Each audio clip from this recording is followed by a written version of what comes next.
ये मामला ग्राम खोरीवारी, तहसील सलेमपुर, जिला देवरिया का है, जहां पे ओम प्रकाश राय के बगलगीर के लोग ग्राम सभा के गड्ढे पे कब्जा करना चाह रहे हैं और उन्होंने रातों रात प्रधान और लेखपाल की मिलीभगत से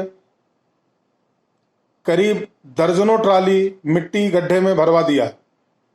इस ग्राम सभा के गड्ढे में गांव के कई घरों का नालियों नापदानों का पानी निकलता है। इससे यहाँ पे जल नालियों में जल भराव की स्थिति उत्पन्न हो गई है और जिससे संक्रमण का खतरा हो गया है। मैं याद दिलाना चाहता हूं कि पिछले कई वर्षों से लगातार ये कोशिश हो रही थी इस गड्ढे को कब्जा करने के लिए, और इस बार 10-12 ट्राली मिट्टी डलवा के लोगों ने अपनी मनसा पूर्ण करने का काम किया है। इस बाबत कल मेरी एसडीएम सलेमपुर और तहसीलदार सलेमपुर से बात हुई। हेलो। हेलो। हाँ, नमस्कार सर। नमस्कार। मैं सर ईशान न्यूज चैनल से सीनियर कॉरेस्पॉन्डेंट मनोज राय बोल रहा हूँ। हाँ जी सर, मैं ये जानना चाह रहा था कि खोरीबारी में एक ग्राम सभा के गड्ढे पे अतिक्रमण हुआ है और अभी तक उस पर कोई कार्रवाई अमल में नहीं आ पाई है। चलिए हम दिखवाते हैं इसको। जरा इसको दिखवा लीजिए। ये लोग इस तरह से हर जगह गड्ढों पे कब्जा कर रहे हैं लोग। कोई एप्लीकेशन हो तो भिजवा दीजिए इनका। एप्लीकेशन भिजवा देंगे, वो तो मिले भी हैं ओम प्रकाश राय जी आपसे। तो वो प्रकरण है तो उनको मैंने निर्देशित कर दिया, नायब साहब जाएंगे उसमें। हाँ, नायब साहब को मैंने कह दिया है। जी जी जी। हाँ, क्योंकि आपके हेलो। हाँ, तहसीलदार साहब नमस्कार। नमस्कार। तहसीलदार साहब, मैं ईशान न्यूज चैनल से मनोज राय सीनियर वरिष्ठ संवाददाता बोल रहा हूँ, उत्तर प्रदेश दिल्ली। जी बताएंगे। सर, ये खोरीवारी का एक गड्ढे का अतिक्रमण का मामला था जिसमें आप गए थे, जिसपे अभी तक कोई कार्रवाई नहीं हो पाई है। मैं चाह रहा था कि आपकी बाइक लेके इसको चलाऊं मैं, अभी तक कार्रवाई क्यों नहीं हो पा रही है? रिपोर्ट लेकर के एजेंट साहब उन चले गए हैं, अब उनसे थोड़ा बात कर लें, जो निर्देश देंगे वही होगा। नहीं, एसडीएम साहब से अभी मेरी बात हुई है तो वो तो बोल रहे हैं कि हमने तहसीलदार साहब को अभी डिप्यूट किया है, जो नए आए हैं बरनवाल। हाँ तो नहीं दिए है ना अभी हमें। नहीं तो इसमें हीला हवाली क्यों हो रही है तो मैं पूछना चाह रहा हूँ, जबकि तो अतिक्रमण का मामला है, ग्राम सभा का गड्ढा है। ठीक है ना, हमने रिपोर्ट जांच किया है तो रिपोर्ट दे दिया है एजेंट साहब को। एजेंट साहब को ऊपर जाएंगे, जो करना उनको हमको निर्देशित करें, जो करना वो करेंगे ना, वही ना करेंगे। अच्छा, अभी तक निर्देशित नहीं किया उन्होंने? नहीं, निर्देशित नहीं किया। अच्छा, आपने अपनी रिपोर्ट दे दी है? जी जी। ठीक है, मैं फिर बात करता हूँ। आज से 1.5 माह पूर्व ग्राम सभा खोरीबारी, तहसील सलेमपुर, जिला देवरिया स्थित 128 नंबर गड्ढे में गांव के दबंगों द्वारा प्रधान की मिली भगत से मिट्टी भराई का कार्य किया जाने लगा। अचानक इसकी सूचना मैंने जिलाधिकारी उप जिलाधिकारी सलेमपुर को दिया। उनके द्वारा लेखपाल को भेजा गया कार्य को रोकने के लिए। लेखपाल ने कार्य रोकने के बजाय प्रतिपक्षियों से मिलजुल कर उनको सौदा दे दिया और गलत सूचना दे दिया एसडीएम को कि कार्य रोक दिया गया है। लगातार 3 दिन मिट्टी भराई का कार्य चलता रहा और पूरा सार्वजनिक गड्ढा भर दिया गया। जब मैंने इसके IGRS पोर्टल पर डाला तो तहसीलदार सलेमपुर की राजस्व टीम पैतानाध्यक्ष भटनी के साथ मौके पर आई। मेरे द्वारा जो भी कागजात तहसीलदार को मौके पर दिए गए वो सारे कागजात IGRS की रिपोर्ट से लुप्त कर दिए गए। पता ही नहीं चला कि वह कागजात क्या है। और अब तहसील के अधिकारी यह कह रहे हैं कि यह भूभाग मेरे अधिकार क्षेत्र से बाहर है, जबकि हमारा कथन यह है कि उत्तर प्रदेश जमींदारी विनाश अधिनियम लागू होने के बाद जमींदारों की भूमि को राज्य सरकार में निहित कर दिया गया। यह संपत्ति राज्य सरकार की संपत्ति है,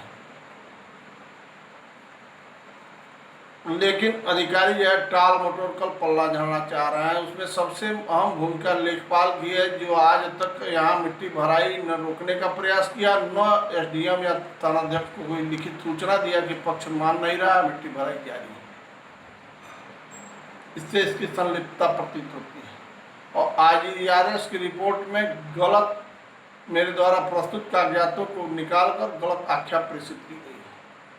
मेरा कहना यह है कि पूरे भारतवर्ष में 95% से अधिक आबादी वर्ग 6 पुरानी आबादी में ही रहती है।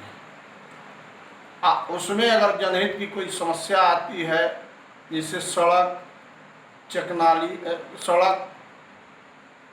सार्वजनिक नाली, जल निकास का स्रोत गड्ढा, तो उस जन समस्या का समाधान जिलाधिकारी, उप जिलाधिकारी की टीम ही करने के लिए अधिकृत की गई है।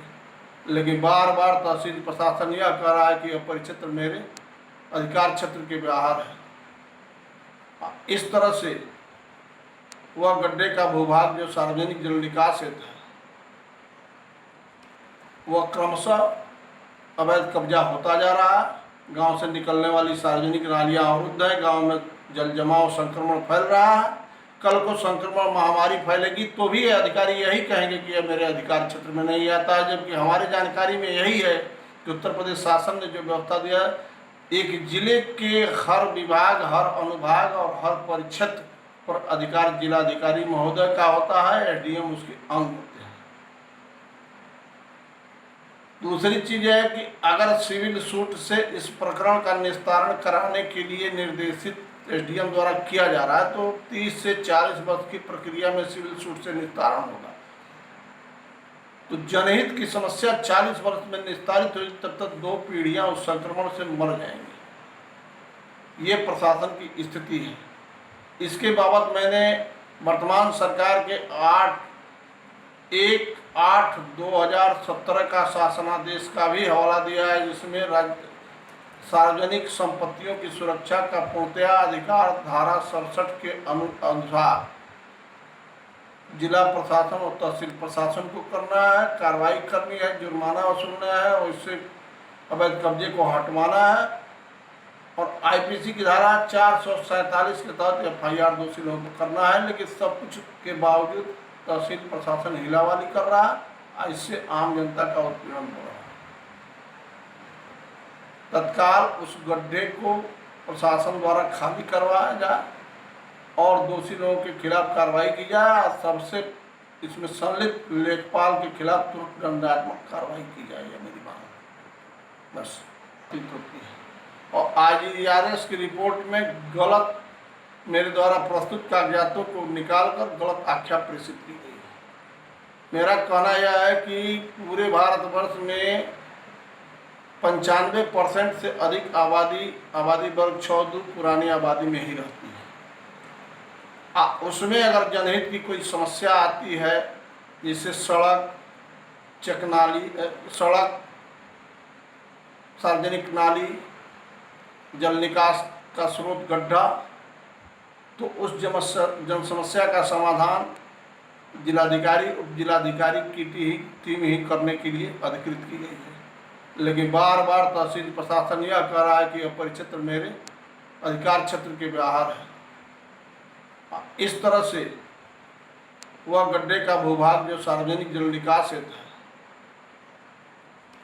वह क्रमशः अवैध कब्जा होता जा रहा है। गांव से निकलने वाली सार्वजनिक नालियां अवरुद्ध है, गांव में जल जमाव संक्रमण फैल रहा है। कल को संक्रमण महामारी फैलेगी तो भी ये अधिकारी यही कहेंगे कि यह मेरे अधिकार क्षेत्र में नहीं आता है, जबकि हमारी जानकारी में यही है कि उत्तर प्रदेश शासन ने जो व्यवस्था दिया है, एक जिले के हर विभाग, हर अनुभाग और हर परिक्षेत्र पर अधिकार जिलाधिकारी महोदय का होता है, SDM उसके अंग होते हैं। दूसरी चीज है कि अगर सिविल सूट से इस प्रकरण का निस्तारण कराने के लिए निर्देशित SDM द्वारा किया जा रहा है, तो 30 से 40 वर्ष की प्रक्रिया में सिविल सूट से निस्तारण होगा। तो जनहित की समस्या 40 वर्ष में निस्तारित हुई, तब तक 2 पीढ़ियां उस संक्रमण से मर जाएंगी। ये प्रशासन की स्थिति है।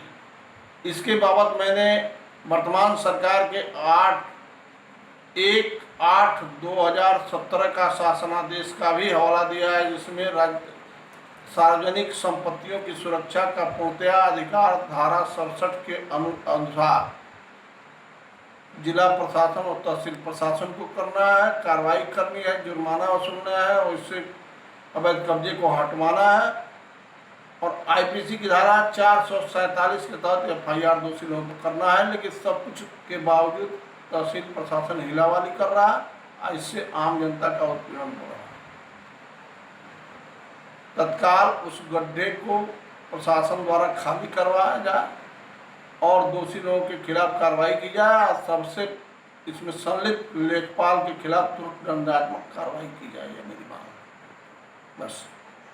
ओम प्रकाश राय जिन्होंने कंप्लेन किया हुआ था कि ग्राम सभा के गड्ढे पे गांव के लोग नाजायज कब्जा कर रहे हैं, जहां पे नाली और नापदानों का पानी बाधित हो रहा है, इस पे SDM सलेमपुर ने कहा कि मैंने आख्या मांगी हुई है नायब तहसीलदार और तहसीलदार से। तहसीलदार ने अपनी कोई रिपोर्ट नहीं दी है, उन्होंने लेखपाल के रिपोर्ट को ही आगे अग्रसित कर दिया है। उस पूरी रिपोर्ट पे अग्रसित लिखा गया है, जबकि न्यायालय से यह सार्वजनिक गड्ढा घोषित किया जा चुका है 145 के तहत।